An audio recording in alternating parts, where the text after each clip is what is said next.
Good afternoon and welcome to the latest edition of the Stargate Sci-Fi Cult Classics documentary. I'm delighted this evening to be joined by Ingrid Kavelaars, who played the role of Irene Grant in Stargate SG-1. I suppose, Ingrid, to be involved in such an iconic sort of franchise, a sci-fi franchise like Stargate SG-1, it's a notable feat. And were you always a bit of a sci-fi girl, a bit of a sci-fi rebel growing up? Were you always into that sort of genre? You know what? My brother was. My brother was a huge sci-fi guy in our household, so I was really exposed to a lot of that. The Stargates, the Star Wars, the sorry, not Star Trek, the original, all of that. He had us watching all of that growing up. So because of him, I was really exposed to it quite early. And I suppose, Ingrid, in terms of Stargate, the original movie came out in 1995 with Kirk Douglas and James Spader. And did you actually see that movie at the time? And did you go to cinema or theater and see it? And if so, what was your reaction? You know what? I didn't, but after when Stargate came up to Vancouver, it was quite a buzz when they started shooting the series here. And so I think I looked at a bunch of us actually went out and said, okay, what is this movie? What's this show? But I'd heard about it. So I ended up watching it when the show came up here because everybody was trying to get on it. They knew it was going to be a huge success. Yeah, and you mentioned Stargate in terms of the cast that it assembles. Richard Dean Anderson, Christopher Judge. Did you try out for parts early in season one, or was it later on after a few seasons where you saw, whoa, this is something I really want to get a part of? And was it then you tried your hand in trying to get cast for various roles? Yeah, you know what? In the very beginning, when it came up, I remember reading for Amanda's part earlier on, and but obviously Amanda was like perfect for the part. And a lot of girls wanted that show, and Amanda, I was really happy to see Amanda get it. And then there was another series that came out. So I had read for the show for a number of years for different parts, the first couple of years, and there was always something. The show was always casting local, and there was so much going on, so it was always kind of in the loop of your schedule.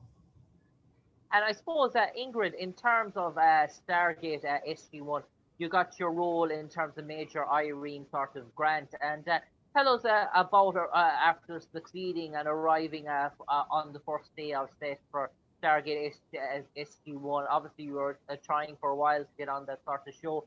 Were you still a bit in awe, a bit of a wow factor when you obviously stepped into the production for the first time?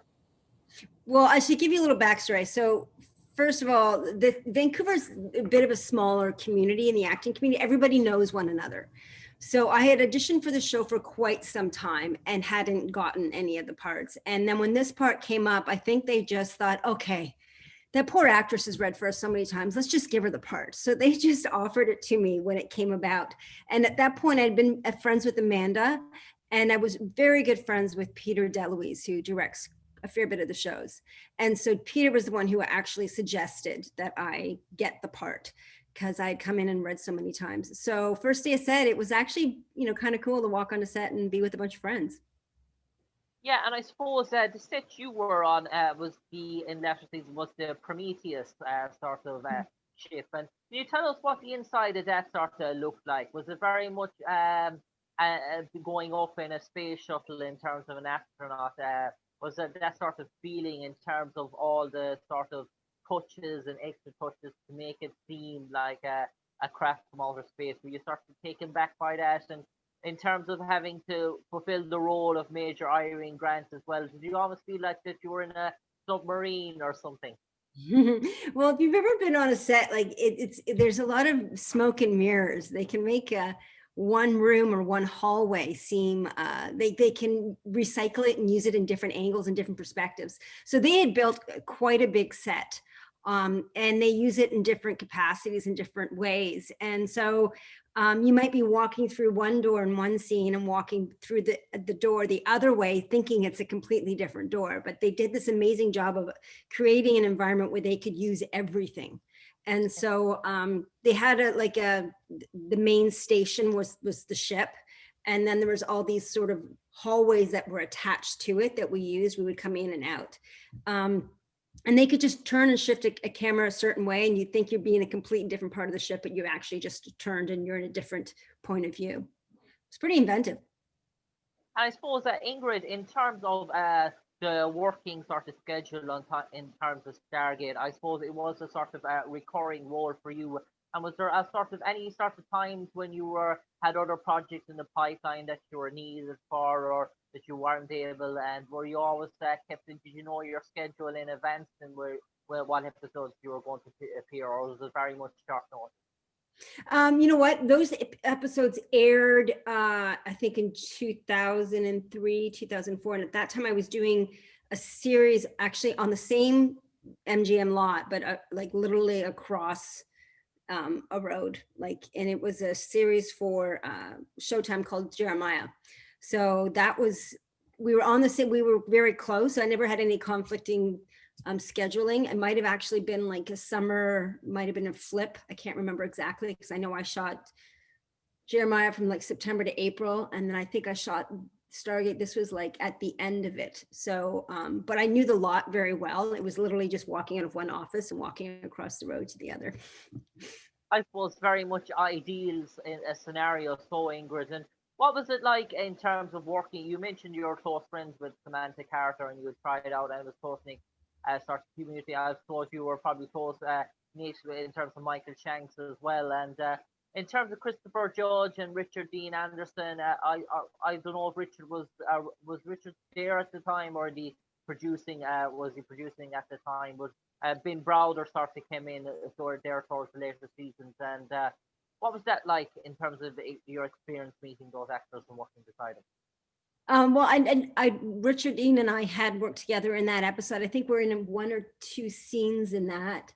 But I'd met Mike Judge a couple of times through Peter DeLuise and Amanda and a couple of other people on the show. And again, like, Vancouver's a very small community, and there's, you know, when there's events or things going on, you know, it's kind of the same crew that shows up. You see a lot of the same people.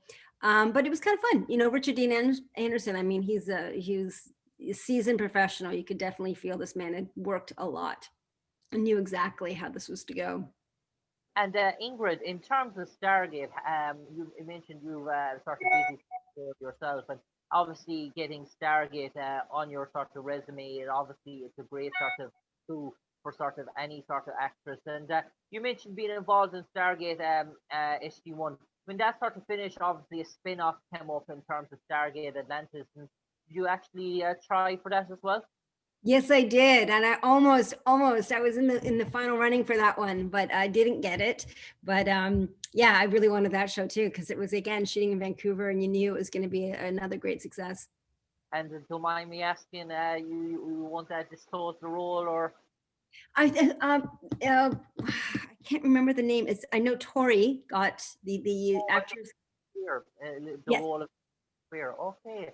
So head of the Stargate Atlantis sort of command. Yeah. Friend, in terms of being on set in Stargate, and those sort of battles, those outer sort of space battles, and you have to try and imagine it in terms of your actions as well, to what they sort of feel like. You still sort of taken back by when you see the cuts, the reruns afterwards, in terms of what it's actually sort of looked like, and you obviously have to use the drama and sort of imagine that you're about to be blown to pieces in utter sense. Right. Well, it's amazing too, because I remember when I was shooting in one scene where I was at a panel, and there were so many things I had to touch. And when you do that, you have to do the same sequence over and over again. So I was really focused on making sure I had continuity.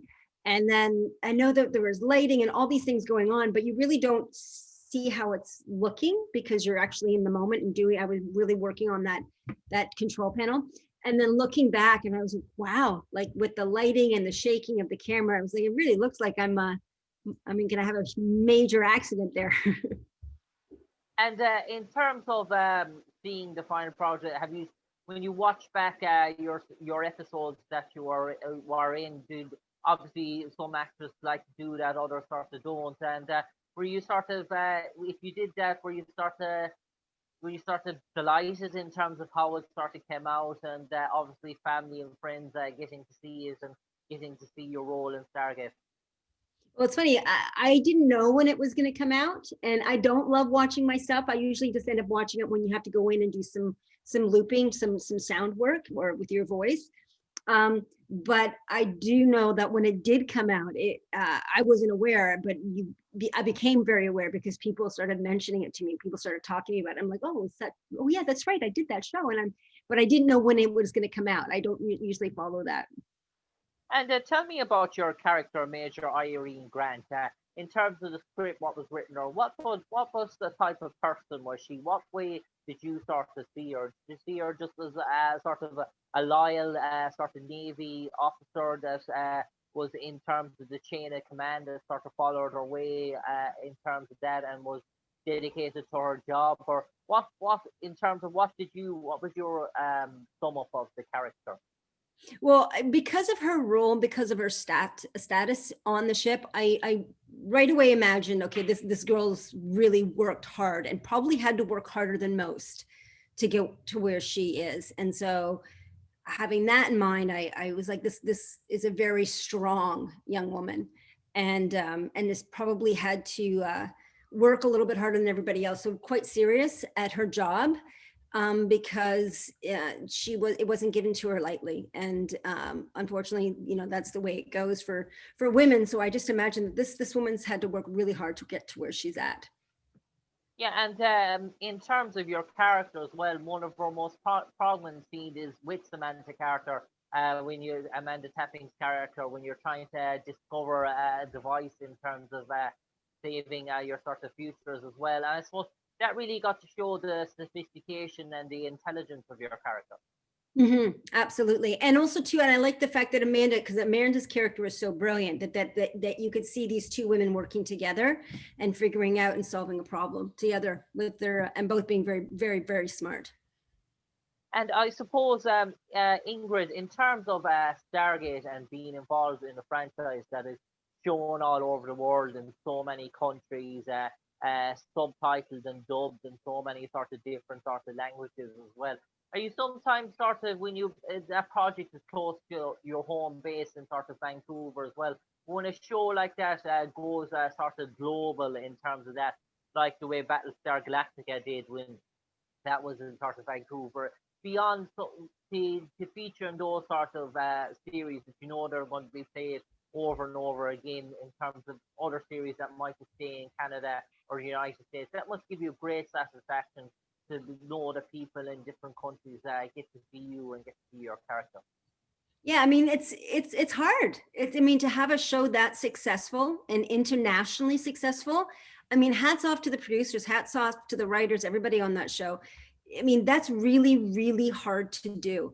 And then to be a part of a show that has such a huge international following, I mean, that's a rarity. That doesn't happen very often. So it's quite a privilege. I suppose, Ingrid, lastly, before I let you go, I suppose probably the hardest question to finish off the interview. If they put your character, Major Irene Grant, in a sort of a Stargate sort of encyclopedia, a dictionary of sorts, and they left two sentences blank underneath, and they asked you, Ingrid Kavelaars, to write those sentences, having portrayed the role of Major Irene Grant, what would you like those two sentences to read from her up? For her, probably one of the hardest working majors you'll have on the ship, and she'll never give up. She'll never quit. And then that scene that you talked about with Amanda, so she will never give up. On that note, Ingrid Kavelaars, a pleasure talking to you today to relive your memories of your time on Stargate SG-1, playing Major Irene Grant, and no doubt a busy time for you, and hopefully a busy and prosperous 2021 for you. Thanks for taking your time to share your memories, appearing in episodes Memento, Grace, and Lost City Part 2 as well. Ingrid, an absolute pleasure, and take care and God bless. You too. Thank you, Jim.